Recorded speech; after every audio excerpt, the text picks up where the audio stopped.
সুপ্রিয় বন্ধুগণ, আসসালামু আলাইকুম। দূরে কাছে দেশে অথবা সে বাইরে থেকে বন্ধুগণ, ঠিক এই মুহূর্তে যে যেখান থেকে বাস্তব অলৌকিক ভৌতিক গল্প শোনার জন্য আমার সাথে জয়েন করেছেন আমি আপন। আর যে আপন জীবনের গল্পের 1427তম পর্বে আপনাকে প্রতিদিনের মতো স্বাগতম জানাচ্ছি। বন্ধুরা, আজ আমি আপনাকে শোনাবো রংপুরের ভাই মোহাম্মদ ফিরোজ আলমের জীবনের ঘটে যাওয়া এক ভয়ানক রকম ভৌতিক বাস্তব জীবন কাহিনী। বন্ধুগণ, আজকের গল্পের টাইটেল কবর থেকে রাতে যাকে ডাকবে সকালেই তার মৃত্যু ঘটবে। এই গল্পটা আজ থেকে বহু বৎসর আগে স্বাধীনতা যুদ্ধের পর ঘটে যাওয়া রংপুরের প্রত্যন্ত এলাকার চরম ভয়ঙ্কর রকম এক ভৌতিক বাস্তব জীবন কাহিনী। বন্ধুরা, সবাইকে অনুরোধ করব রংপুরের ভাই ফিরোজ আলমের জীবনের শরীরের পশম দাঁড়িয়ে যাওয়ার মতো এই ভয়ানক গল্পটা শুনবেন এবং গল্প শেষে ফিরোজ আলম ভাইকে ঠিক আপনার মতো করে একটা মন্তব্য কমেন্ট বক্সে লিখবেন। ধন্যবাদ সবাইকে। সুপ্রিয় বন্ধুগণ, আসসালামু আলাইকুম। আমার নাম মোহাম্মদ ফিরোজ আলম, আমার বাড়ি রংপুর বিভাগে। বন্ধুরা, আমি আমার জীবনের গল্পটা শুরু করার শুরুতে আপনাদেরকে আমার পরিবারের সম্পর্কে জানিয়ে রাখি। আমার পরিবারে আমি আছি, আমার বাবা আছে, মা আছে, রয়েছে আমার দাদা দাদি সহ আমার কাকা ফুফি। আমাদের পরিবারে আরও সদস্য রয়েছে, আমার বড় 2টা ভাই সহ বড় একটা বোন। এছাড়া রয়েছে আমার ছোট আরও 2টা বোন। আমরা টোটাল 3 ভাই 3 বোন। আমাদের পরিবারটা রংপুর বিভাগের অদূরের কোনো এক অজপাড়া গায়ের এক নিম্ন মধ্যবিত্ত পরিবার। আমার বাবা পেশায় ছিলেন একজন কৃষক।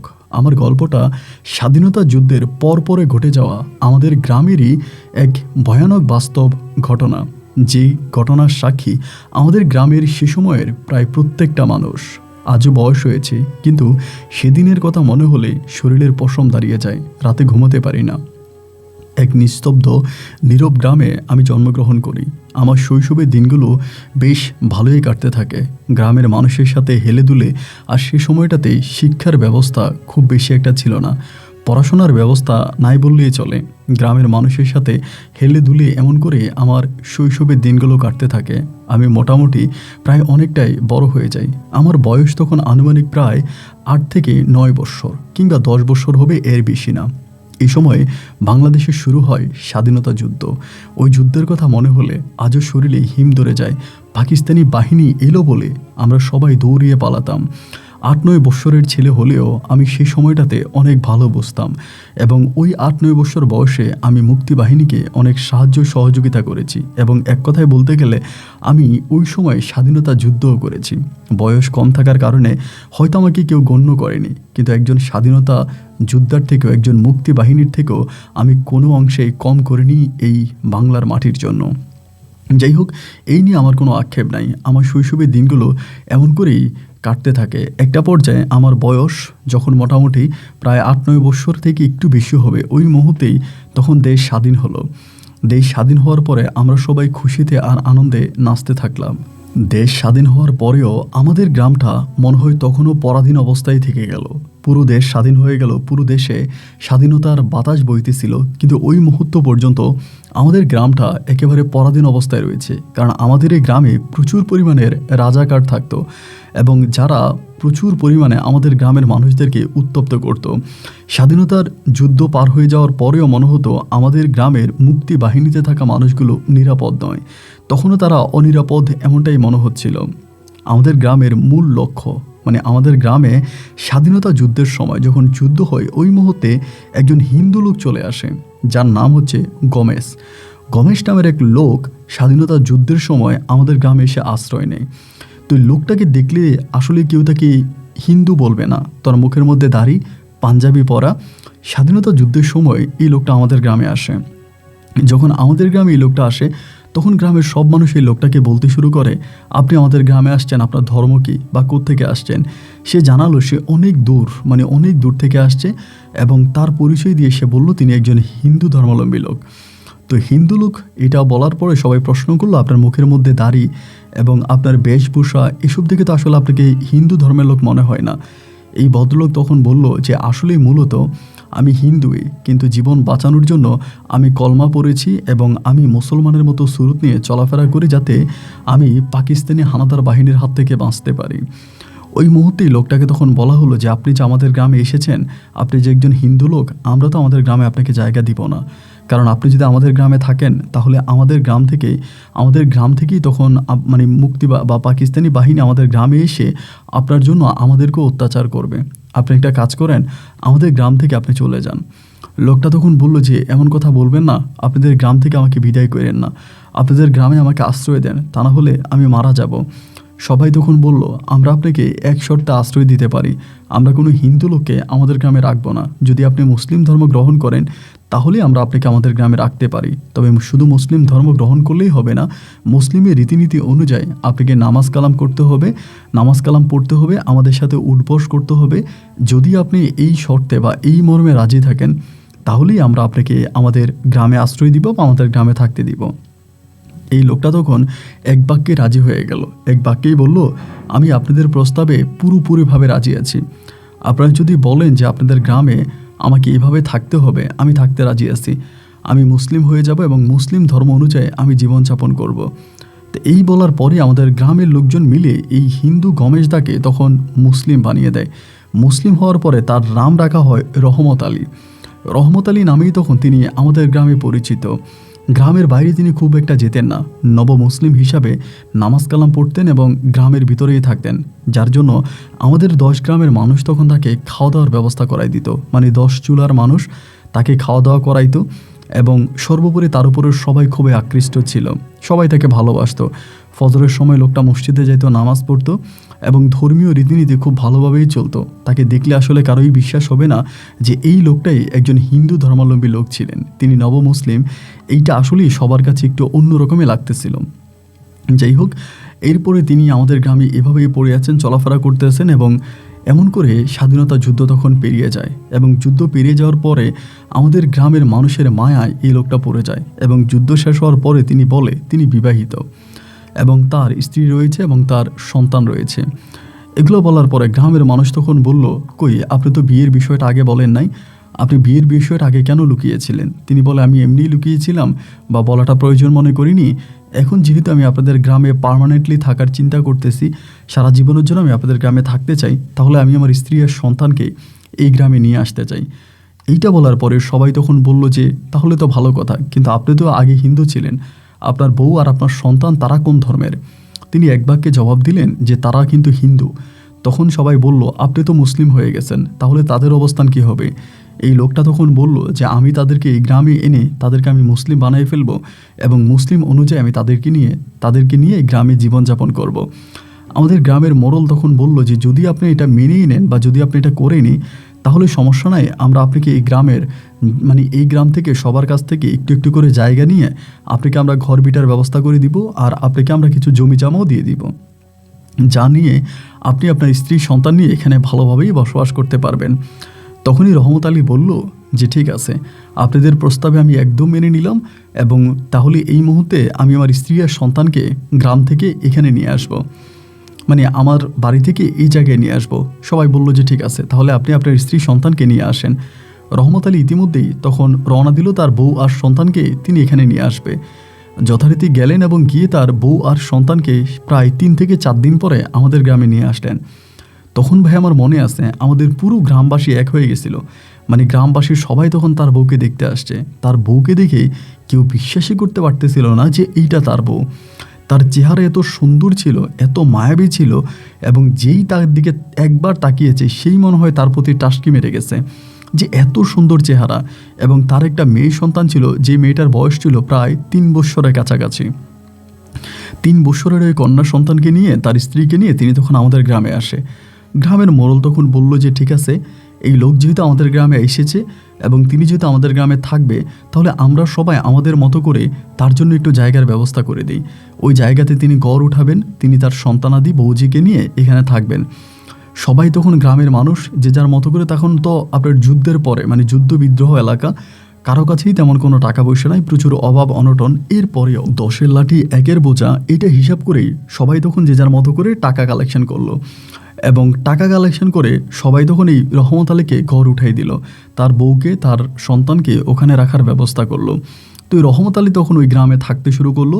সকালে মানুষের জমি জামাতে যায় এবং নিজেরও জমি আছে, এগুলোতে কাজবাজ করে এবং গ্রামের মানুষের সাথে উঠা বসা করে সে খুব ভালোভাবে আমাদের গ্রামে রয়ে গেল। এমন করে সময়গুলো কাটতে কাটতে আমাদের গ্রামের যিনি মোড়ল ছিলেন, মানে সর্দার ছিলেন, ওই সর্দার মাঝে মাঝে তার বাড়িতে যাইতো, মানে আপনার এই গমেশের বাড়িতে, মানে রহমত আলীর বাড়িতে যাইতো। এবং রহমত আলীর সাথে তার একটা ভালো সম্পর্ক, খুবই ভালো একটা সম্পর্ক। রহমত আলীর বাড়িতে যাইতো, রহমত আলীর বাড়িতে খাওয়া দাওয়া করতো এবং বেশিরভাগ সময় আমাদের গ্রামের মোড়ল ওই রহমত আলীর বাড়িতেই পড়ে থাকতো। তো তখন যে রহমত আলীর বাড়িতে এই লোক পড়ে থাকতো, গ্রামের যেই সাধারণ মানুষগুলো আছে তারা রহমত আলীকে বলতো যে মোড়লকে তোমাদের বাড়িতে এত জায়গা দিও না, মোড়ল সারাক্ষণই তোমাদের বাড়িতে পড়ে থাকে কেন, তার নিজের ঘর আছে, বাড়ি আছে, সে যায় না, তোমাদের বাড়িতেই থাকে, তার কারণ কি, ওরা তোমাদের বাড়িতে এত জায়গা দিও না। কিন্তু রহমত আলী অন্ধের মতো ওই মোড়লকে বিশ্বাস করতো, মানে আমাদের গ্রামের সর্দারকে বিশ্বাস করতো এবং গ্রামের সর্দার যা বলতো রহমত আলী তাই করতো। এমন করে প্রায় বেশ অনেকগুলো দিন কেটে গেল। অনেকগুলো দিন কেটে যাওয়ার পরে একটা পর্যায়ে হঠাৎ রহমত আলীর সাথে আমাদের গ্রামের সর্দারের কী জানি একটা ঝামেলা হয়ে গেল। একটা বড় ধরনের ঝামেলা হলো এবং ঝামেলা হওয়ার পরে রহমত আলী তখন ডিরেক্টলি বলল যে তিনি তার, মানে আমাদের গ্রামের সর্দারকে তার বাড়িতে আর জায়গা দিবে না, মানে তার বাড়িতে আর জায়গা দিবে না। এরকম করে তিনি তখন পুরো গ্রামে জানায় দিল, মানে ওই সর্দারকে আর জায়গা দিল না। মুহূর্তের মধ্যে সর্দার যখন আর ওই রহমত আলীর বাড়িতে যেতে পারলো না, কারণ সর্দারের পক্ষেই তো গ্রামের সব মানুষরা থাকবে, এখন হয়তো গ্রামের সর্দারদেরকে খুব বেশি একটা মানা হয় না, খুব বেশি একটা মূল্যায়ন করা হয় না, কিন্তু ওই সময়টাতে সর্দার যা বলবে তাই হবে। সর্দারের কথার বাইরে কেউ কোনো কথা বলবে না, সর্দারকে সবাই সাপোর্ট করে। এবং তখন সেই মুহূর্তে দেখা গেল সর্দারের পক্ষে সবাই চলে গেল এবং যাওয়ার পরে সর্দার তখন সবাইকে বলতে শুরু করলো রহমত আলী একজন খারাপ লোক এবং রহমত আলী মূলত আমাদেরকে ধোঁকা দিয়েছে, সে আমাদেরকে প্রচুর ধোঁকা দিয়েছে, সে মুসলিম সেজেছে, আমাদের গ্রামে আশ্রয় নিয়েছে পাকিস্তানি হানাদার বাহিনীর হাত থেকে বাঁচার জন্য। মূলত সে আসলে মুসলিম হয়নি, সে সবাইকে দেখাইতো, মসজিদে যাইতো, নামাজ পড়তো, দিনের পথে চলতো, এগুলো সবই তার লোক দেখানো গালগপ্প ছিল।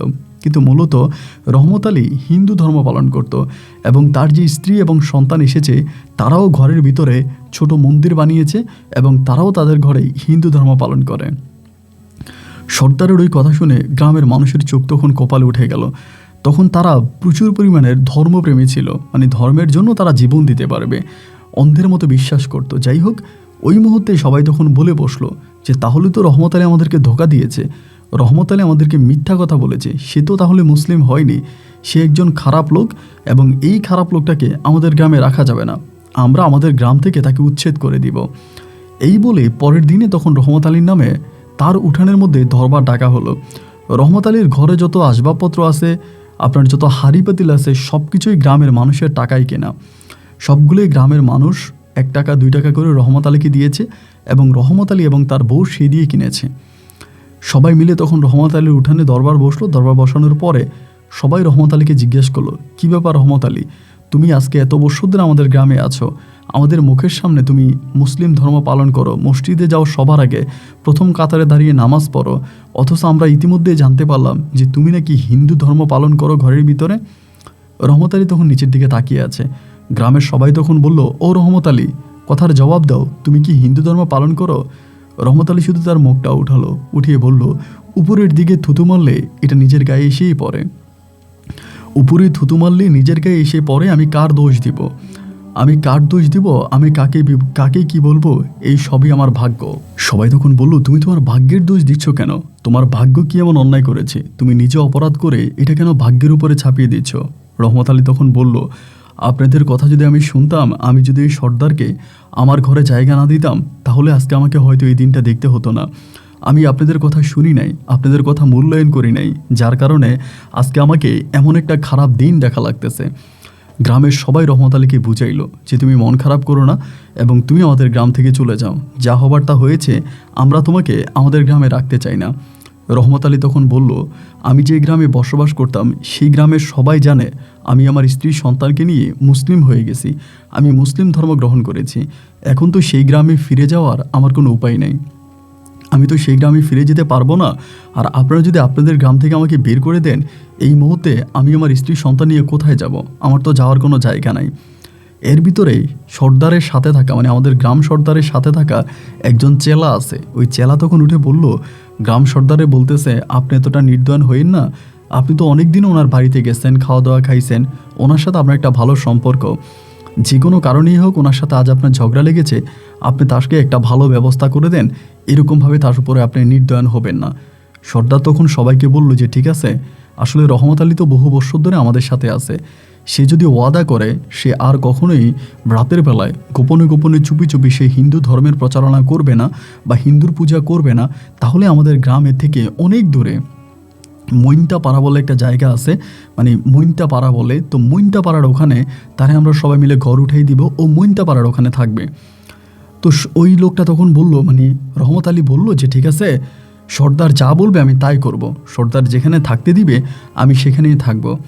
তো তখন সর্দারের কথা মতো সবাই তখন সর্দারকে মানলো এবং মইনটা পাড়াতে তখনই রহমত আলীকে একটা ঘর উঠে দেওয়া হলো, মানে এই ঘরটা ভেঙে এইটা মইনটা পাড়াতে দেওয়া হলো।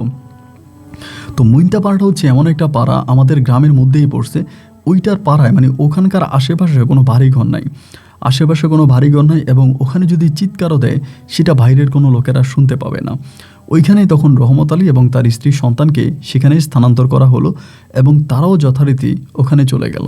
ওই জায়গায় তারা তখন থাকতেছে, গ্রামের সবাই তখন দেখতেছে রহমত আলী আস্তে আস্তে করে খুব ভেঙে পড়তেছে, সবার কাছে কেমন জানি একটু আকুতি করতেছে, কিন্তু কেন তার মনে এত কষ্ট, কেন এত আকুতি, এটা কেউ বুঝতে পারলো না। দিনে দিনে রহমত আলী কেমন জানি অসুস্থ হয়ে যাচ্ছে, তার অসুস্থ বউ তখন ঘর থেকে বেরোতো না, তার সন্তানরাও ঘর থেকে বেরোতো না, সবাই ঘরের মধ্যেই থাকতো। রহমত আলীকে সবাই প্রশ্ন করলো, আপনার কি হয়েছে, আপনি এমন কেন করেন, কিন্তু কেন জানি রহমত আলী কারো কাছে কোনো প্রশ্নের উত্তর দিতে পারলো না। তখন আমি মোটামুটি আস্তে আস্তে করে বড় হচ্ছি, এমন করতে করতে একদিন আমার বড় ভাইয়ের মুখে শুনতে পাই, আমার বড় ভাই আমার আব্বার কাছে বলে, আব্বা, আমাদের এই গ্রামে রহমত আলীর উপরে অনেক অন্যায় অবিচার করা হচ্ছে, আমরা গ্রামবাসী এটা দেখেও না দেখার ভান করে যাচ্ছি। আমার আব্বা তখন বলে, সর্দারের কথার বাইরে আমরা গ্রামে কিছুই করতে পারবো না। আস্তে আস্তে করে গ্রামবাসী একজন দুজনের মুখে তখন জানতে পারি এই সর্দারই রহমত আলীর বউ, যার নাম ছিল নিশিতা, ওনার মুসলিম বানিয়ে তার নাম রাখা হয় আয়েশা, আয়েশার উপরে খারাপ নজর দিয়েছে। এবং শুধু তিনিই নয়, আমাদের গ্রামের আরও অনেক খারাপ লোকেরাই এই আয়েশার উপরে, মানে ওই মহিলাটার উপরে, নবমুসলিম মহিলাটার উপরে খারাপ নজর দিয়েছে এবং রহমত আলীকে বাধ্য করে রাতের বেলা ওখানে যাইতো, রহমত আলীর ঘরে ঢুকতো, রহমত আলীর হাত পা বাঁধতো, রহমত আলীকে নির্যাতন করতো, তার মেয়েকে আলাদা রুমে বাঁধতো এবং তার স্ত্রীর সঙ্গে খারাপ কাজে লিপ্ত হতো। এরকম অনেক ঘটনাই আমাদের গ্রামের মানুষ ঘটিয়েছে রহমত আলীর বউয়ের সাথে। এটা সবাই জানে, কিন্তু কেউ মুখ খুলে এই বিষয় নিয়ে কথা বলে না, কারণ আমাদের গ্রামবাসীর সবগুলো মানুষ ছিল আমাদের গ্রামের সর্দারের কাছে জিম্মি। কারণ সর্দার কোনো কথা বললে গ্রামের কোনো মানুষ এর কোনো প্রতিবাদ করতে পারতো না, সবাই নীরবে সর্দারের কথাকেই মেনে নিত। তো সর্দার যা করতেছে এবং সর্দারের সাথে থাকা সন্ত্রাস গোষ্ঠী যা করতেছে তা নিয়ে গ্রামের মানুষ কোনো মুখ খুলতেছে না। এইভাবে 1 দিন 2 দিন 3 দিন 4 দিন করে সময়গুলো কাটতেছে। একটা পর্যায়ে রহমত আলী অনেকটা প্রতিবন্ধী হয়ে গেল, সে আর কারোর সাথে কথা বলে না এবং তার স্ত্রীও ঘর থেকে বের হয় না। প্রতি রাতে প্রতিদিনই এভাবে শারীরিক নির্যাতন হতে হতে একদিন হঠাৎ করে খবর পেলাম রহমত আলীর স্ত্রী নাকি ফাঁসি দিয়ে মারা গেছে। হঠাৎ করে খবর পেলাম রহমত আলীর স্ত্রী ফাঁসি দিয়ে মারা গেছে। সকালবেলা গ্রামের সব মানুষরা তখন দৌড়াতে শুরু করলো রহমত আলীর বাড়ির দিকে। একইভাবে আমরাও তখন দৌড়িয়ে গেলাম এবং যাওয়ার পরে দেখলাম রহমত আলীর স্ত্রী ফাঁসিতে ঝুলে আছে। সবাই রহমত আলীকে প্রশ্ন করলো, আপনার স্ত্রী হঠাৎ ফাঁসি দিল, তার কারণ কি? রহমত আলী শুধু চোখের পানি ঝরাচ্ছে আর অচরে তার স্ত্রীর ওই মৃতদেহের দিকে তাকিয়ে আছে। সবাই প্রশ্ন করতেছে, আপনার স্ত্রী এমন কাজ কেন করলো? রহমত আলী শুধু একটা কথাই বলল, আমি ভুল করেছি আপনাদের বিশ্বাস করে আপনাদের এই গ্রামে এসে। আপনাদের এই গ্রামে আসা আমার ঠিক হয়নি, আর তার খেসারত আজ আমি দিলাম না, দিল আমার সন্তান, দিল আমার স্ত্রী। একথা বলার পরে সবাই তখন রহমত আলীকে বুঝাইল যে যাই হোক, যে যাবার চলে গেছে, তুমি মন খারাপ করো না। তখনই ওই রহমত আলীর ঘরের সামনেই তখন তার স্ত্রীকে দাফন করা হলো। রহমত আলীর ঘরের সামনে তার স্ত্রীকে দাফন করা হলো এবং এরপর থেকে রহমত আলী এবং তার মেয়ে সবসময় তার স্ত্রীর কবরের সামনে গিয়ে বসে থাকতো। দিনরাত মিলিয়ে স্ত্রীর কবরের কাছে গিয়ে বসে থাকতো এবং স্ত্রীর জন্য দোয়া চাইতো। এবং এরকম করতে করতে একটা সময় হঠাৎ করে তার ওই কন্যাটাকে আর দেখা যাচ্ছে না, মানে রহমত আলীর যে মেয়ে ছিল ওই মেয়েটাকে আর দেখা যাচ্ছে না, কেউ আর মেয়েটাকে দেখে না এবং মেয়েটা রহমত আলীর সাথেই থাকতো। তখন হলো কি, রহমত আলী হঠাৎ করে আপনার খাওয়া দাওয়া বন্ধ করে দিল। রান্নাবান্নাও করে না, খাওয়া দাওয়াও করে না, দিনরাত মিলিয়ে শুধু স্ত্রীর কবরের সামনেই বসে থাকে এবং তার যে কন্যা সন্তান ছিল এই মেয়েটাকেও খুঁজে পাওয়া যাচ্ছে না। এক কান দুকান হতে হতে গ্রামবাসীর মুখেই শুনতে পেলাম রহমত আলীর স্ত্রীকে নাকি মানে অনেকেই বলা বলি করতেছে রহমত আলী নাকি ঘরের মধ্যে কার সাথে জানি রাতের বেলায় কথা বলে, কার সাথে জানি রাতের বেলায় কথা বলে, এরকম কথা বলার শব্দ গ্রামের অনেকেই শুনতে পাইছে। তখন একজন দুজন করে চিন্তা করলো রহমত আলী কোনো রান্নাবান্না করে না, সে কোনো মানে খাওয়া দাওয়া কোথায় করে, সারাক্ষণে ঘরের ভিতরে বসে থাকে এবং সকালবেলা এসে তার স্ত্রীর কবরের সামনে বসে থাকে। তার যে একটা সন্তান আছে ওই সন্তানটাকেও আমরা এখন আর দেখি না। রহমত আলীকে যদি কেউ প্রশ্ন করে আপনার স্ত্রী কোথায়, মানে আপনার সন্তান কোথায়, রহমত আলী শুধু মানুষের দিকে তাকিয়ে একটা মুচকি হাসি দেয়। এই লোকটা যে ক্ষুধার্ত বা কষ্টে আছে এমনটাও কিন্তু মনে হয় না। ওনার দিকে তাকালে মনে হয় তার ভিতরে তেমন কোনো কষ্ট নাই, সে অনেক ভালো আছে। তার স্ত্রী বেঁচে থাকা অবস্থায় সে খুব কষ্টে ছিল, তার স্ত্রী বেঁচে থাকা অবস্থায় তার অনেক কষ্ট হয়েছে, কিন্তু এখন সে অনেক ভালো আছে, এখন সে অনেক ভালো আছে এবং তার দিকে তাকালেই মনে হয় তার ভিতরে কোনো কষ্ট নাই। এইগুলো চলতেছিল এবং এমন করতে করতে আস্তে আস্তে করে গ্রামবাসীর মুখে শুনতে পাই রাতের বেলায় নাকি অনেকেই দেখে রহমত আলী নাকি তার বউর সাথে বসে বসে ঘরের দরজায় কথা বলে, মানে ঘরের দরজায় বসে বসে সে তার ওয়াইফের সাথে কথা বলে এবং এইটা গ্রামের অনেকেই দেখতে পাইছে। এক কান দুই কান করে তখন এটা প্রায় প্রত্যেকের কানে কানে পৌঁছাই গেল। মৃত রহমত আলীর বউ রহমত আলীর কাছে আসে এবং রহমত আলীর সাথে কথা বলে এবং হঠাৎ করে উধাও হয়ে যায় তার মেয়েটাকেও অনেকেই তখন মাঝে মাঝে দেখতে পায় যে মেয়েটা এইভাবে রহমত আলীর সাথে বসে আছে, কিন্তু মেয়েটাকে সশরীরে ওভাবে কেউ দেখতে পায় না, শুধু মাঝে মাঝে দেখা যায় যে রহমত আলীর সাথে বসে আছে, কিন্তু কাছে যাওয়ার পরে রহমত আলীকে দেখলেও মেয়েটাকে দেখা যেত না। সবাই তখন বলা বলি করতে শুরু করলো রহমত আলীর সাথে জিন আছে, রহমত আলীর সাথে ভূত আছে, রহমত আলীর সাথে কথা বলা যাবে না। সবাই তখন রহমত আলীর কাছ থেকে একটু দূরে থাকার চেষ্টা করলো। আমার জীবনে আমি যেটা দেখেছি আমারটাই আমি বলি। একদিন আমি রহমত আলীর বাড়ির পিছন থেকে আসতেছিলাম, অনেক দূরের একটা আপনার ওই সময় যে আপনার সার্কাস খেলা হতো, বায়োস্কোপ হতো, বায়োস্কোপ দেখতে গেছিলাম। তো বায়োস্কোপ দেখে বাড়ি আসতেছিলাম, আসার সময় রহমত আলীর বাড়ির পিছন দিয়ে আমি আসতেছি, যেটা আমার নিজের চোখে দেখা। অন্যদের মুখে তো অনেকেই শুনেছি, বাদ দিলাম অন্যদের কথা, হয়তো মিথ্যাও হতে পারে, কিন্তু আমি যেটা দেখেছি আমি সেটাই বলি। আমি দেখতেছিলাম রহমত আলী যেন কার সাথে ঘরের ভিতর কথা বলতেছে, ফিসফিস ফিসফিস করে কথা বলতেছে। আমার ভিতরে তখন একটু ভয় ঢুকে গেল, এত রাতের বেলায় রহমত আলীর ঘরে বাতি জ্বলে, উনি কথা বলে কার সাথে? আস্তে আস্তে করে আমি তখন রহমত আলীর ঘরের পিছনের দিকে গেলাম। তাদের ওই বেতাবনের বেড়া ছিল, বেতের বেড়া দিয়ে ঘর বানানো ছিল। বেড়ার ফাঁক দিয়ে আমি একটু করে ভিতরের দিকে তাকালাম এবং ভিতরের দিকে তাকিয়ে আমি যা দেখলাম তার রীতিমতো আমার চোখ কপাল উঠে যাওয়ার মতো অবস্থা। একটা সাদা শাড়ি পরা অবস্থায় রহমত আলীর স্ত্রী বসে আছে রহমত আলীর পাশেই। রহমত আলীর স্ত্রীর সামনেই একটা মোড়ার মধ্যে তার মেয়ে বসে আছে এবং রহমত আলী কি জানি খাচ্ছে, তিনিও খাটের উপরে বসে আছে। এটা কোনো স্বপ্ন নয়, কোনো কল্পনা নয়, আমি নিজের চোখে যা দেখেছি তাই আপনাকে বলছি। আমি নিজের চোখে দেখলাম রহমত আলী তার বউর সাথে বসে বসে ওখানে কথা বলতেছে, তার বউ তার সাথে কথা বলে এবং সেও তার ওয়াইফের সাথে কথা বলে। কন্যা মেয়েটা তার মেয়েটা তখন মোড়ার মধ্যে বসে বাপ মায়ের গল্পগুজব দেখতেছে। আমি ওই জায়গার মধ্যে একটা চিৎকার দিছি, যেহেতু আমি নিজের হাতে রহমত আলীর বউয়ের কবরে মাটি দিয়েছি, তিনি মারা গিয়েছে সেটা আমি নিজের চোখে দেখেছি। সেই মৃত মহিলাকে আমি যখন আবারও দেখলাম রহমত আলীর সাথে বসে আছে, আমি তখন এটা নিতে পারলাম না। আমি বিকট শব্দ করে ওখানে চিৎকার করি এবং চিৎকার করে সেখানে আমি জ্ঞান হারিয়ে ফেলি। যখন আমার জ্ঞান ফিরে তখন আমি দেখি আমার বাড়িতে আমার আব্বা আম্মা, তখন আমার ভাই বোনরা আমারে বলতেছে কই গেছিলি তুই? আমি বললাম আমি বায়োস্কোপ দেখতে গেছিলাম এবং এমন এমন ঘটনা রহমত আলীর ঘরের পিছনে আমি এটা দেখছি। আমি আমার আব্বারে বললাম আব্বা আপনি আমারে কই পাইছেন? আব্বা বলে রহমত আলী তোরে কাঁধে করে আইনা বাড়িতে দিয়ে গেছে। আমি বললাম তোমরা কি রহমত আলীর জিজ্ঞেস করো নাই আমারে কই পাইছে? আমার আব্বা বলে জিজ্ঞেস করেছিলাম, কিন্তু রহমত আলী এর কোনো সৎ উত্তর আমাকে দেয়নি, শুধু বলেছে আপনার ছেলে অজ্ঞান হয়ে গেছে, ওরে ঠিক করেন। আমি আমার আব্বাকে বললাম, আমার মাকে বললাম আপনারা তো অনেকেই বলেছেন, গ্রামে অনেকেই দেখেওছে, কিন্তু আজ আমি নিজের চোখে দেখলাম রহমত আলী এবং তার স্ত্রী একই ঘরের ভিতরে বসে আছে, সাথে আছে তার কন্যা সন্তানটা। তো এইটা বলার পরে, এই ঘটনার পরে তখন পুরো গ্রামে একটা চাঞ্চল্যকর অবস্থা তৈরি হয়ে গেল। সবাই তখন এটা নিয়ে খুব টেনশনে পড়ে গেল। মৃত বউ বা মৃত মহিলা কিভাবে গ্রামে ঘুরে বেড়ায়, তা তো আর হতে পারে না। রাত দুপুরে রহমত আলীর ঘরের সামনে, ঘরের উঠানে অনেকেই দেখত রহমত আলী তার বউয়ের সাথে বসে আছে, তার ছোট সন্তানটা চাঁদের আলোতে খেলা করতেছে। এরকম দৃশ্য আমাদের গ্রামের অনেকেই দেখেছে, অনেকেই বিশ্বাস করেছে, অনেকে বিশ্বাস করেনি, কিন্তু আমি যা নিজের চোখে দেখেছি তার রীতিমতো আমার চোখ পাল্টে গেছে। আমাদের গ্রামের সর্দার তখন একদিন আমাকে এসে জিজ্ঞেস করলো যে, ফিরোজ, তুমি যা দেখেছ তা কি সত্যি? আমি বললাম, হ্যাঁ, আমি নিজের চোখে দেখেছি রহমত আলী কাকা তার স্ত্রীর সাথে বসে বসে গল্প করতেছে। ঘরের মধ্যে তার ওয়াইফ আছে এবং তার সন্তান আছে। এর কিছুদিন পরেই গ্রামবাসী তখন আবারও দরবার ডাকলো এবং দরবার ডেকে রহমত আলীর সাথে সবাই আবার কথা বলার জন্য প্রস্তুতি নিল এবং রহমত আলীর বাড়ির উঠানে তখন বসলো গ্রামের 10 জন, সবাই মিলে গোল মিটিং করে বসলো। বসার পরে সবাই রহমত আলীর বউকে রহমত আলীকে জিজ্ঞেস করলো, গ্রামের অনেকেই বলা বলি করে মধ্যরাতে তারা দেখতে পায় আপনার স্ত্রী আপনার সাথে বসে আছে, আপনার হঠাৎ করে উধাও হয়ে যাওয়া ছোট্ট মেয়েটাও তাদের সাথে আপনার সাথে বসে খেলা করে। এমন অনেক দৃশ্যই গ্রামবাসী দেখেছে।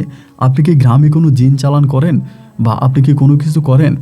যদি নাই করবেন তাহলে আপনার মৃত ওয়াইফ কী করে আপনার কাছে আসে?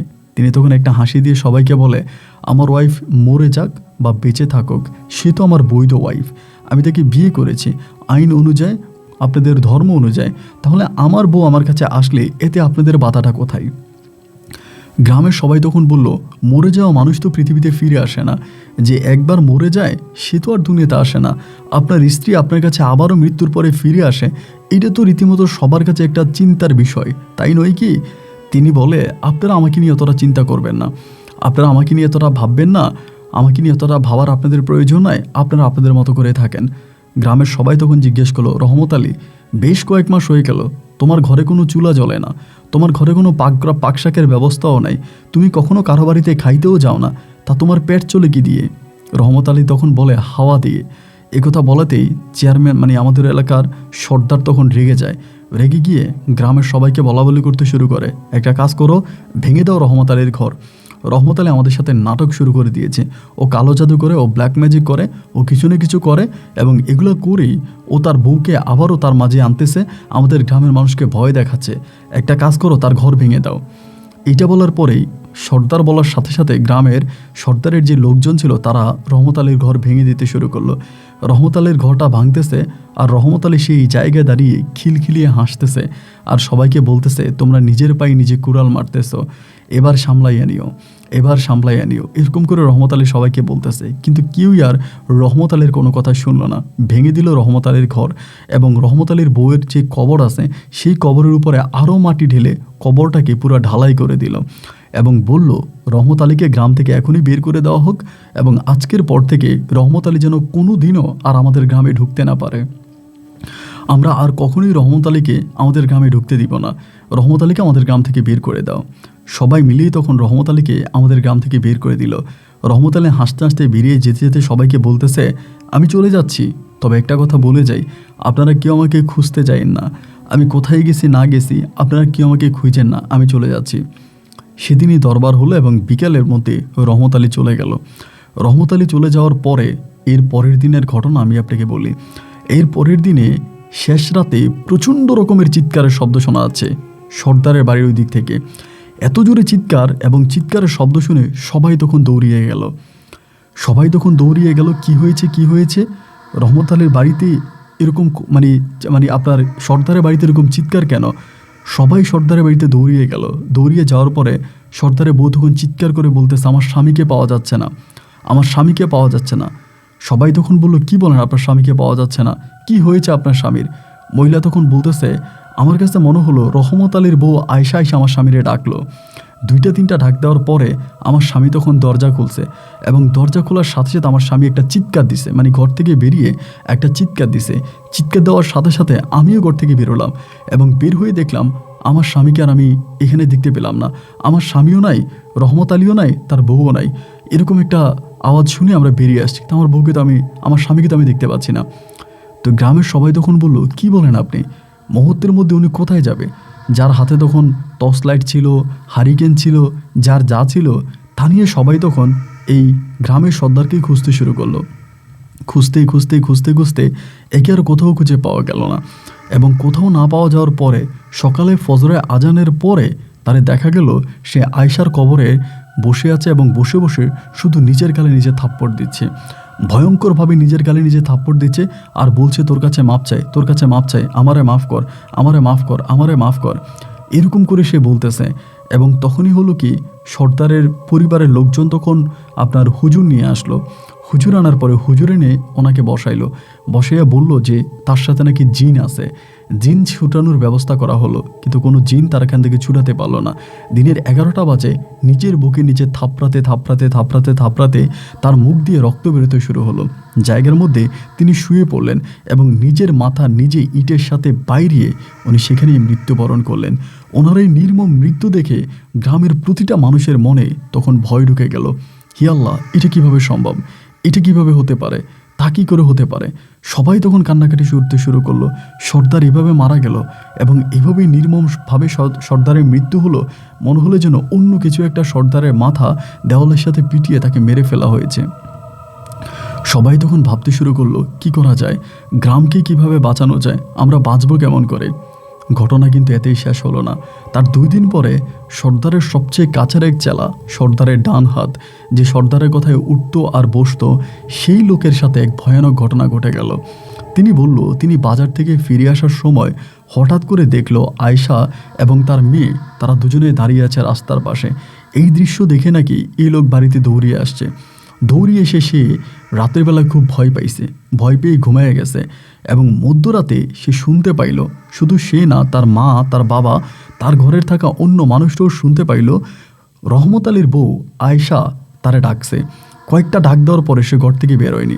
সকালবেলা তার জ্বর উঠেছে, মানে শরীরে এতটাই খারাপ হয়ে গেছে যে সেই সকালে তার শরীর খারাপ হয় এবং দুপুরের আগেই সে মৃত্যুবরণ করে। পুরো গ্রামের ভিতরে তখন রটে গেল, কবর থেকে রাতে যাকে ডাকবে সকালবেলায় তার মৃত্যু ঘটবে। যারা রহমত আলীর বউ আয়েশার সাথে খারাপ কাজ করেছে তারা সবাই তখন ভয় পেয়ে গেল। ও মাই গড, মরে গেল সর্দারের পরপর মরে গেল সর্দারের ডান হাত, এখন তো আমাদের পালা। গ্রামের সবাই তখন এই রহমত আলীর বউ আয়েশার কবরে গিয়ে কান্না করতে শুরু করলো, খুঁজতে শুরু করলো রহমত আলীকে আর কোথাও খুঁজে পাওয়া গেল না।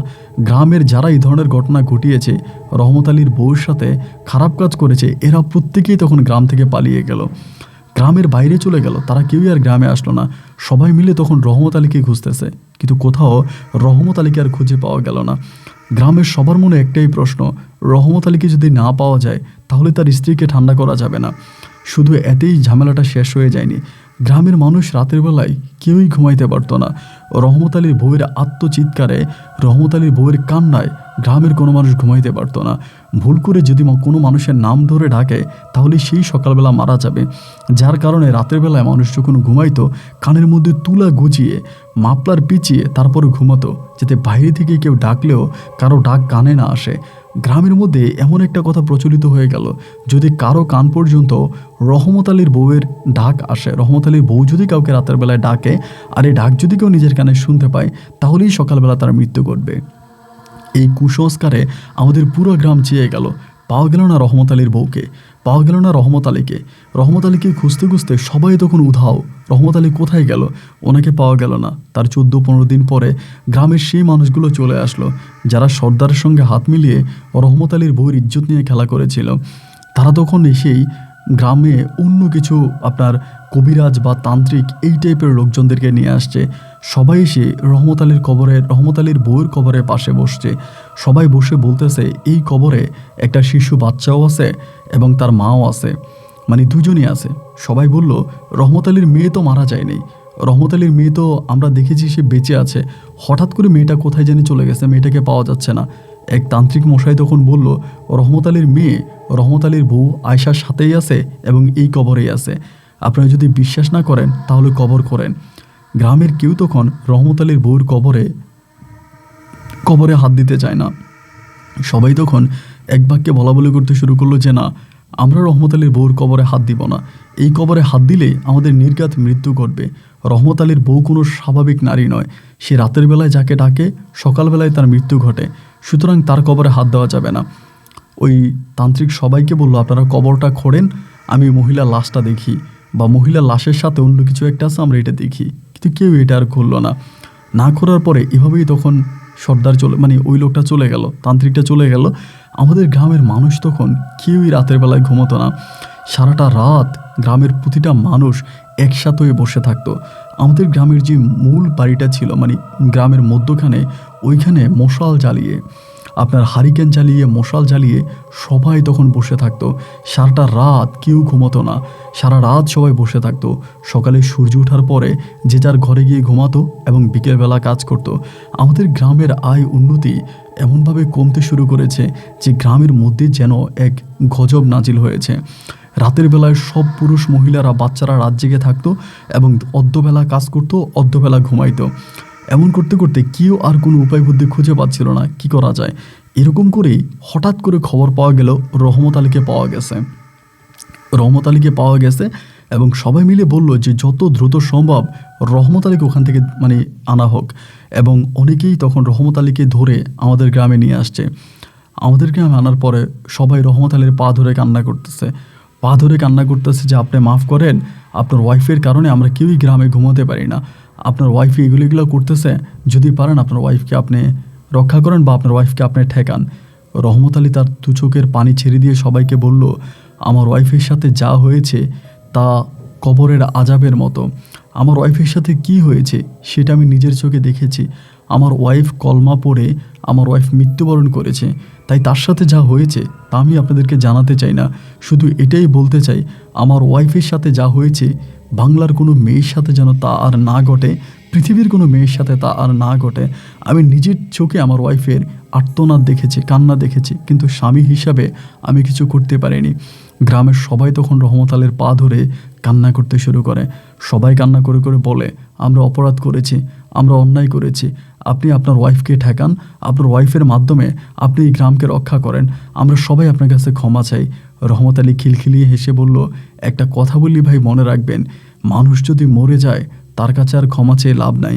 ক্ষমা যদি চাইতেই হয় তবে জিন্দা থাকতে চান। আমার ওয়াইফের কাছে আপনাদের ক্ষমা চাইতে হবে, আমার কাছে নয়। আর আমার ওয়াইফ তো মরেই গেল, এখনও তার কাছে ক্ষমা চেয়ে লাভ নাই। আমি আপনাদেরকে কিছুই করতে পারবো না। যারা এই ঘটনা ঘটিয়েছে আমার ওয়াইফ কাউকে ছাড়বে না। আপনারা করেছেন, অনেক করেছেন। শেষ পর্যন্ত রাতের বেলা আমার ওয়াইফ আমার কাছে আসতো, এটাও আপনাদের সহ্য হয়নি। আপনারা আমার ওয়াইফের কবরের উপরে গোবর লেপে দিয়েছেন, আমার ঘর ভেঙে দিয়েছেন, আমাকে গ্রাম থেকে বের করে দিয়েছেন। সবাই তখন রহমত আলীকে জড়িয়ে ধরে বলল, তুমি তো এই গ্রামে একদিন হলেও ছিলা, এই গ্রামে খাওয়া দাওয়া করছো, গ্রামের মানুষের সাথে তোমার ভালো একটা সম্পর্ক হয়েছে। অন্তত সেই সুবাদে হলেও গ্রামবাসীকে তুমি রক্ষা করো, যেভাবে পারো তোমার বউকে তুমি এটা থেকে তোমার বউকে তুমি ঠেকাও। সবাই রহমত আলীকে ধরার পরে রহমত আলী বলল, আমি কিছু করতে পারবো কিনা জানি না, তবে আমি আমার ওয়াইফের কবরের কাছে বসে আমি দেখব কিছু করা যায় কিনা। এরপর থেকেই শুরু হলো নতুন ঘটনা। এরপর থেকে রহমত আলী প্রতিদিন তার ওয়াইফের কবরের কাছে বসে থাকতো। যে গ্রামের মানুষ রহমত আলীকে মারত, রহমত আলীকে গ্রাম থেকে বের করে দিয়েছে, সেই গ্রামের মানুষে তখন মুরগি পোলাও এবং মাংস রান্না করে রহমত আলীর জন্য নিয়ে যায় এবং রহমত আলীও ভরপেটে তখন এই ধরনের খাবার খায়। সবাই তখন অবাক হয়ে তাকিয়ে রইল। এই রহমত আলী তখন সবার কাছে মাথার মুকুট হয়ে গেল। সবাই রহমত আলীর পাশে বসে থাকে, রহমত আলীকে খাবার দেয়, আর রহমত আলী তার স্ত্রীর কবরের পাশে বসে থাকে। কিন্তু এত সমস্যার সমাধান হলো না। দিন যত বেড়ে যাচ্ছে রহমত আলীর বউয়ের অত্যাচার ঠিক ততটাই বাড়তেছে। তখন পর্যন্ত গ্রামের মানুষ ভর দুপুরে মাঠে কাজ করতে গেলে হঠাৎ দেখতে পেত মাঠের ধারে রহমত আলীর বউ তার বাচ্চা নিয়ে বসে আছে। আবার এমনও হতো যে রাতের বেলায় কেউ হয়তো বাজার থেকে আসতেছে, মাঠ থেকে আসতেছে, বা রাতের বেলায় পসরা পায়খানা করার জন্য ঘর থেকে বেরোইছে, দেখতো রহমত আলীর বউ তার বাচ্চা নিয়ে দাঁড়িয়ে আছে। এমন দৃশ্য গ্রামের প্রায় প্রত্যেকটা মানুষই দেখেছে। কিন্তু রহমত আলীকে এই গ্রামে রেখেও এর কোনো সমাধান হয়নি। দীর্ঘদিন কেটে গেল এবং এই সমস্যার কোনো সমাধান হলো না। একটা পর্যায়ে সবাই রহমত আলীকে বলল, আপনি তো দীর্ঘদিন ধরেই আপনার স্ত্রীর কবরের কাছে চেষ্টা চালিয়ে যাচ্ছেন, কিন্তু আজ পর্যন্ত তো আপনার স্ত্রীকে আপনি ঠেকাতে পারেননি। এখনও আপনার স্ত্রী আমাদের গ্রামে ঘুরে বেড়ায় এবং আমাদের গ্রামের প্রচণ্ড রকমের ক্ষতি করতেছে। যদি পারেন আপনি আপনার স্ত্রীকে ঠেকান। এবং এরপরে রহমত আলী বলল, আমি একটা কাজ করতে পারি, আমি যে কাজটা করব সেই কাজটা হয়তো আপনারা নিতে পারবেন না। যদি আপনারা নিতে পারেন তাহলে আমি এই কাজটা করব। সবাই বলল, আপনি কি করতে চান? রহমত আলী বলল, আমি এখানে একটা মন্দির তৈরি করতে চাই। আমার স্ত্রীর এখানেই আমি একটা মন্দির বানাবো। গ্রামের সবাই বলল, আপনার স্ত্রী তো মুসলিম মহিলা ছিলেন এবং তিনি কলমা পড়েছেন, ইসলাম ধর্ম অনুযায়ী তার দাফন হয়েছে, কিন্তু আজ কেন আপনি হঠাৎ করে বললেন আপনি এখানে মন্দির নির্মাণ করবেন? আপনি যদি এখানে মন্দির নির্মাণ করেন তাহলে কি আমাদের গ্রামটা বেঁচে যাবে? তিনি বলে, হ্যাঁ, আমি যদি এখানে মন্দির নির্মাণ করি তাহলে এই সমস্যার সমাধান হয়ে যাবে। মুহূর্তের মধ্যে সবাই তখন বলল যে ঠিক আছে, তাহলে আপনি যদি মনে করেন মন্দির নির্মাণ করতে গেলে এই সমস্যার সমাধান হবে তাহলে আপনি মন্দির নির্মাণ করেন। রহমত আলী তখন তার মন্দির নির্মাণের প্রস্তুতি নিল এবং গ্রামের সবাই তখন রহমত আলীকে টাকা দিতে শুরু করলো। যে ঘরে কোরআন শরীফ আছে, নামাজ পড়ে, কালাম পড়ে, সেই ঘরের মানুষরাও তখন রহমত আলীকে টাকা দিচ্ছে। রহমত আলী সবার কাছ থেকে 1 টাকা, 2 টাকা, 5 টাকা, 50 টাকা করে করে চাঁদা উঠাচ্ছে এবং সেই চাঁদা উঠিয়ে রহমত আলী অনেক বড় করে এখানে একটা মন্দির নির্মাণ করলো। এবং মন্দির নির্মাণ করার পরে যা ঘটলো তা আরও চাঞ্চল্যকর। মন্দির নির্মাণ করার পরেও রহমত আলীর বউর অত্যাচার শেষ হলো না। এরপরেও রহমত আলী বউ প্রতিটা মানুষের ঘরে বাড়িতে গিয়েই মানুষকে বিরক্ত করতে থাকতো, সবাইকে ডিস্টার্ব করতে থাকতো এবং দিন রাতে মানুষকে ডাকতে থাকতো। একটা পর্যায়ে রহমত আলী বলল, যারা বেশি ভয় পান, আপনাদের যাদেরকে মনে হয় যে আপনাদেরকে নিয়ে যেতে পারে, আমার বউ ডাকতে পারে, আমার বউ আপনাদের ক্ষতি করতে পারে, তারাই সে রাতের বেলায় মন্দিরে ঘুমাবেন। রহমত আলী তখন এই মন্দিরটা নির্মাণ করলো, এবং এই মন্দিরের ভিতরে সে একটা মূর্তিও রাখলো, হিন্দুদের পূজার জন্য যে মূর্তি হয় সেটাও রাখলো। বলল, যাদের ভয় লাগে তারা এখানে এসে আশ্রয় নিয়েন। তো এরপরে দেখা গেল যে গ্রামের প্রায় অর্ধ শতাধিরও বেশি মানুষ রাতের বেলায় এই মন্দিরে এসে ঘুমাতো এবং সবাই মন্দিরের আশেপাশে বসে থাকতো, কেউ মন্দিরের ওখান থেকে যেত না। সমস্যা এরপরও সমাধান হয়নি, আরও বিকট আকার ধারণ করতেছে। রহমত আলীকে সবাই তখন বলল, কি করেন আপনি? আপনি আমাদের সবাইকে বলতেছেন মন্দিরে আসার জন্য, আমরা মন্দিরে আসতেছি, কিন্তু এরপরও তো এই সমস্যার সমাধান হলো না। রহমত আলী বলল, একটা কাজ করেন, আপনারা এখন থেকে পূজা দিতে শুরু করেন, দেখি আপনাদের পূজা দেওয়াতে আমার বউকে আমি রক্ষা করতে পারি কিনা, বা আমার বউকে আমি আপনাদের হাত থেকে আমার বউয়ের হাত থেকে আমি আপনাদেরকে রক্ষা করতে পারি কিনা। গ্রামের সবাই তখন হিন্দু ধর্মের রীতি অনুযায়ী পূজা করতে শুরু করলো। রহমত আলী সবাইকে মুহূর্তের মধ্যেই হিন্দু বানিয়ে দিল। সবাই তখন যে যার মতো করেই হিন্দু ধর্মই পালন করতেছে, দিনরাত মিলিয়ে ওই মন্দিরে আসতেছে, পূজা দিতেছে। রহমত আলী মানুষের মুখের দিকে তাকিয়েছিল এবং তাকিয়ে থেকে বলল, এবং এরকম করতে করতে আরও কিছুদিন কেটে গেল। কিছুদিন কেটে যাওয়ার পরে একজন সুফি, যাকে একজন দরবেশ বলে, একজন দরবেশ তখন একদিন রহমত আলীর কাছে আসলো। এই দরবেশ কোত্থেকে আসলো, কি তার ঠিকানা, এর কোনো কিছুই আমরা জানি না। এবং এই দরবেশ এসেই তখন রহমত আলীকে মারতে শুরু করলো। রহমত আলী মন্দিরের সামনে বসেছিল, এসেই রহমত আলীকে মারতেছে। ওই লোকটা সাদা পোশাক পরিহিত ছিল এবং মুখের মধ্যে সাদা দাড়ি ছিল, পাগড়ি পরা ছিল এবং দেখেই মনে হলো খুব বুজুর্গ টাইপের একজন লোক হবে। এবং এই লোকটাই তখন এসে রহমত আলীকে মারতেছে। রহমত আলী তখন হাসতেছে, মারতেছে, রহমত আলী হাসতেছে। গ্রামের সবাই তখন গোল হয়ে গেল। মুহূর্তের মধ্যে গ্রামের সবগুলো মানুষ একসাথ হয়ে গেল। সবাই মিলে বলাবলি করতে শুরু করলো, কি হয়েছে, কেনই বা রহমত আলী এরকম করতেছে, আর এই লোকই বা কোত্থেকে সে রহমত আলীকে মারতেছে। এবং সবাই তখন ওই দরবেশকে বলল যে আপনারা কেন এটা করতেছেন, আপনি কেন করতেছেন, রহমত আলীকে কেন মারতেছেন, রহমত আলীর অপরাধ কী? তখন ওই দরবেশটা সবার দিকে তাকিয়ে বলল, সে একজন মুসলিম মানুষ, সে নিজে একজন নামাজি মানুষ, সে একটা মন্দির বানিয়ে পুরো গ্রামবাসীকে কেন হিন্দু বানাচ্ছে? সবাই বলল, রহমত আলী মুসলিম ঠিক আছে, কিন্তু আমরা তো আমাদের নিজের জীবন বাঁচানোর জন্যই সবাই মন্দিরের কাছে আসতাম, রহমত আলী আমাদেরকে আসতে বলতো। সবাই তখন রহমত আলীকে জিজ্ঞেস করলো, এই লোককে? রহমত আলী বলল, উনিই আমার ওস্তাদ, উনিই আমার দরবেশ। সবাই তখন বলল যে সে আপনার ওস্তাদ, সে আপনার দরবেশ, আমরা তো তাকে আগে কখনো দেখি নাই, আর আপনি এই গ্রামে কি শুরু করে দিয়েছেন? রহমত আলী তখন সবার মুখের দিকে তাকালো এবং তাকিয়ে বলল, আপনারা এমন মুসলমান, আমি ছিলাম হিন্দু, আমি হিন্দু মানুষ ছিলাম, আমি পূজা করতাম, আমি মন্দিরে ঘন্টা বাজাইতাম, আমার বাপ দাদা 14 গোষ্ঠী সবাই হিন্দু ছিল।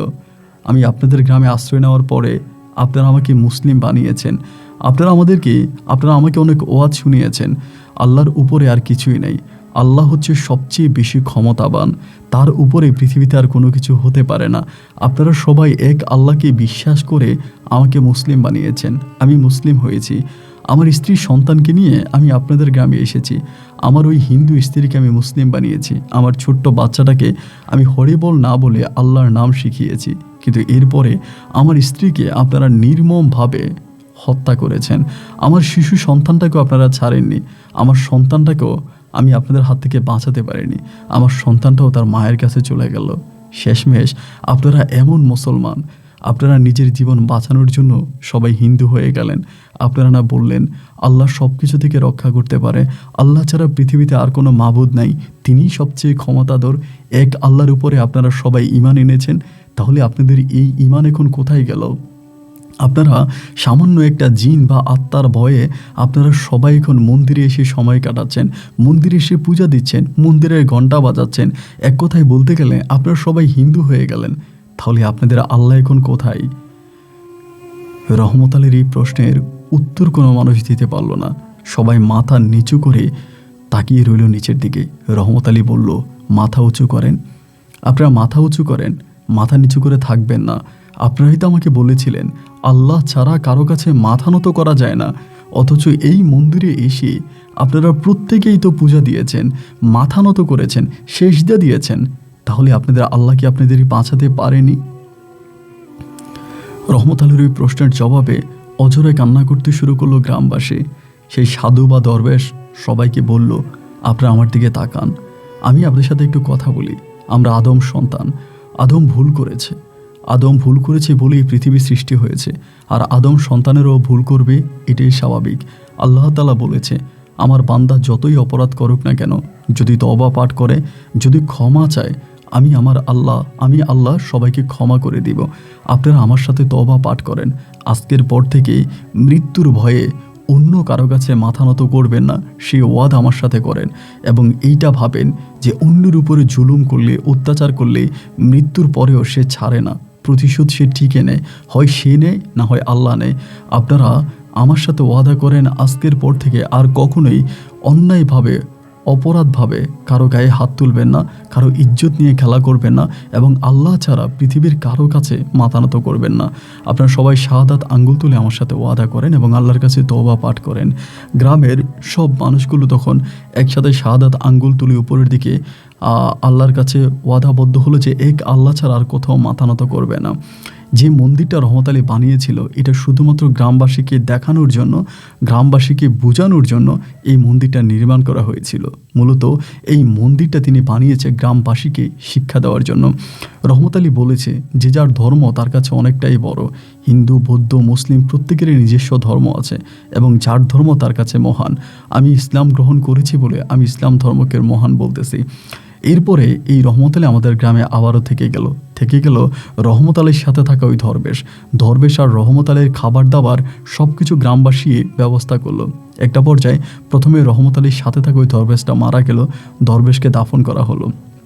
দরবেশটা মারা যাওয়ার পরে রহমত আলীও একইভাবে মারা গেল এবং এরপর থেকে ওইখানে 3টা কবর হলো, একটা রহমত আলী মানে দরবেশের, একটা রহমত আলীর এবং আরেকটা হচ্ছে তার স্ত্রীর। এরপর থেকে আমাদের গ্রামে আর কোনো সমস্যা রইল না। কিন্তু এখন সবচেয়ে বড় কথা হচ্ছে এই 3টা কবর ঘিরে আমাদের এখানে একটা মাজার পরিণত হয়েছে। সবাই এখন ওই মাজারে বাবার নামে গাঞ্জা টানে, সবাই ওই মাজারে এখন শিরিকের শীর্ষ পর্যায়ে পৌঁছায়, সবাই ওই মাজারে এখন মাথা নত করে, সবাই ওই মাজারে বিপদে পড়লে মাথা নত করে সেজদা দিয়ে আল্লাহর কাছে চায়। অথচ রহমত আলী একদিন সবাইকে বলে গেছিল, বিপদে পড়লে আল্লাহ ছাড়া আর কোথাও যায়েন না।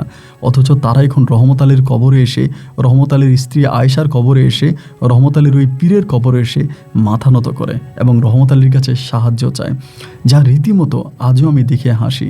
আমি এই গ্রামেরই একজন বাসিন্দা, ছোট থেকে এই গ্রামে বড় হয়েছি। এখন হয়তো জীবনের শেষ পর্যায়ে এসে দাঁড়িয়েছি, যে কোনো সময় হয়তো পৃথিবী ছেড়ে চলে যেতে পারি, শরীরটা আর চলে না।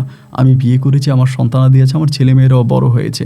আমি আপনার গল্পগুলো শুনি, আমাদের গ্রামের ওই রহমত আলীর গল্পটা আমাদের গ্রামের প্রায় প্রত্যেকেরই জানা। তাই আমি আমার মতো করে আমার সন্তানের মাধ্যমে আপনাকে গল্পটা লিখে পাঠিয়েছি। আমি আপনার অনেক বড় একজন ভক্ত, আমি আপনার বাবার বয়সী কিংবা দাদার বয়সী হব। যদি পারেন আমার গল্পটা রেকর্ড করবেন, আপনার কাছে আমার অনুরোধ রইল। আপনি ভালো থাকবেন, আল্লাহ আপনাকে দীর্ঘায়ু দান করুক। আসসালামু আলাইকুম।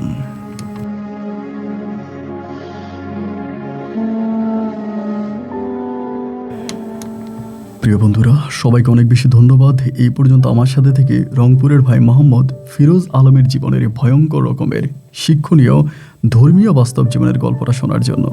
এটা শুধু যে একটা জিনের গল্প, একটা ভূতের গল্প, একটা গ্রামের গল্প তাই কিন্তু নয়। এই গল্পের মাঝে আপনি যেই শিক্ষা পেয়েছেন তা যদি আপনি বুঝতে পারেন, এর থেকেও বেশি আর কিছু লাগে না। বাট আমি ফিরোজ সাহেবের লাস্ট একটা কথা শুনে অবাক হয়ে গেলাম, যে রহমত আলী গ্রামের মানুষকে বোঝানোর জন্য, শিক্ষা দেওয়ার জন্য তিনি হিন্দু মন্দির বানিয়েছে, গ্রামবাসীকে এক কথায় বলতে গেলে হিন্দু বানিয়ে দিয়েছে।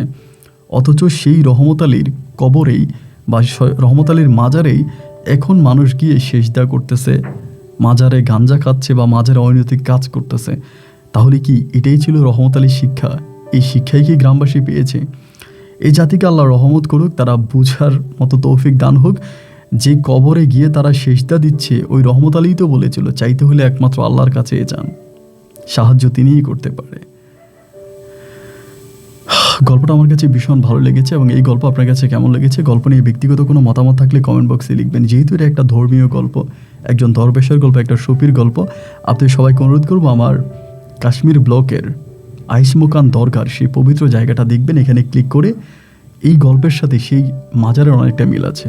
চোখের শান্তি পাওয়ার জন্য হলো এই ভিডিওটা দেখে সবাই ঘুমোতে যাবেন। আল্লাহ হাফেজ এন্ড সালামু আলাইকুম।